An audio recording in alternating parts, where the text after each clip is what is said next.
Hey everyone, it's Ben Hardy here, and in today's video, we're reviewing the Hyundai Santa Cruz XRT. Before we get into this video though, as always, if you want to save time and money the next time you purchase a car, link to my car buying guide in the description down below. Let's get into it.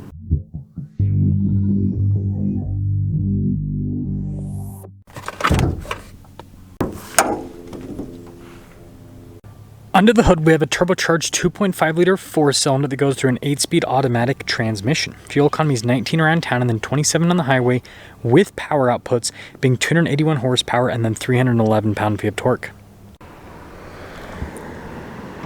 Now, before we move forward with this review, I do want to mention, if you want to see more videos just like this, then I recommend you subscribe because I post content every single day. So starting with the hood, this is where you guys can see the coloration on the Santa Cruz. It's really cool. It's kind of like this greenish gray, very interesting. And then we do have a split light design, so you guys can see here with those lights that kind of go into the grille a little bit, and then you have the actual headlight and fog light cluster down below. And then I like how the pieces in the grille kind of match the lights, so it all ties in together. And putting it all together, the Santa Cruz has, a pretty cool front end design. Now around the side here, our tire wheel setup is 245, 60, 18 in the front and over on the rear. And you guys can see here with the wheels, you've got the silver mixed with the black. I think that looks really sharp. And then I love the chunky fender flares here, and then you guys can see the rest of the bodywork. We also have those side steps integrated.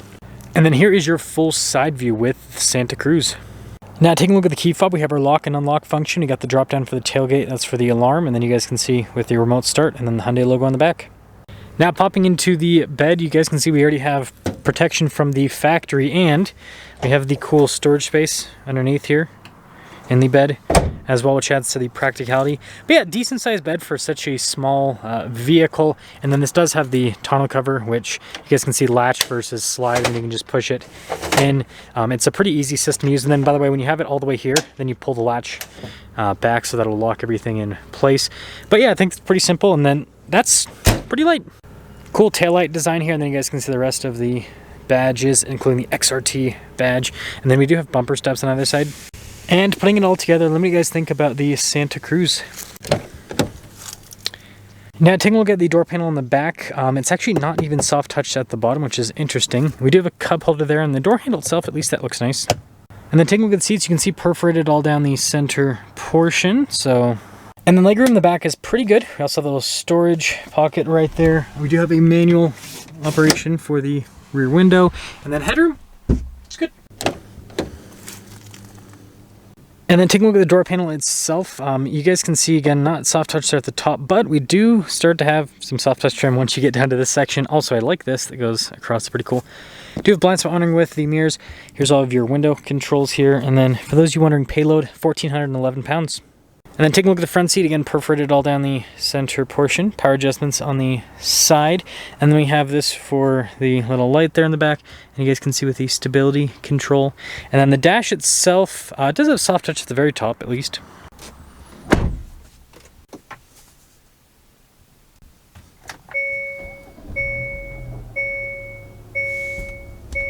Now taking a look at the steering wheel, you guys can see soft touch all around. We do have paddle shifters on the back as well. We've got adaptive cruise control with steering assist. We also have our voice command and volume controls, and then your regular stocks here on the back. Now here is the center gauge cluster. We can scroll through some different menus, see different bits of info on the vehicle, and got the different drive modes. Sport mode's obviously the coolest because it gives a fun little animation there. Now in reverse, we do have a backup camera with trajectory lines that turn with the steering wheel. And then as for the rest of the infotainment system, response time with the screen is really good. It's easy to use, and I like the fact that we have some kind of physical buttons down below. They're not knobs or anything, but I mean, they're always there. And then you guys can see the controls here for the climate system, dual zone climate here in the Santa Cruz. And then I kind of mentioned this earlier, but we do have soft touch all along the dash. And then you have this cool kind of design element that connects there at the top of the dash. I think that's nice. And then down below we got some USBs right here. You can see the little storage area with the wireless phone charging pad. Shifter for that 8-speed automatic transmission. Some cup holders, and then you guys can see center locking differential. You've got that for the auto hold parking brake. It's for the camera system, hill descent control, drive mode select. Heated seats right there, and then center console's good space. Nice padding on the top. And then, yeah, pretty normal glove box. And last but not least, this one does have a sunroof. Now here's a quick look at the window sticker for the XRT, and you can see standard equipment, all of that. Total MSRP $41,635. let's see how it drives.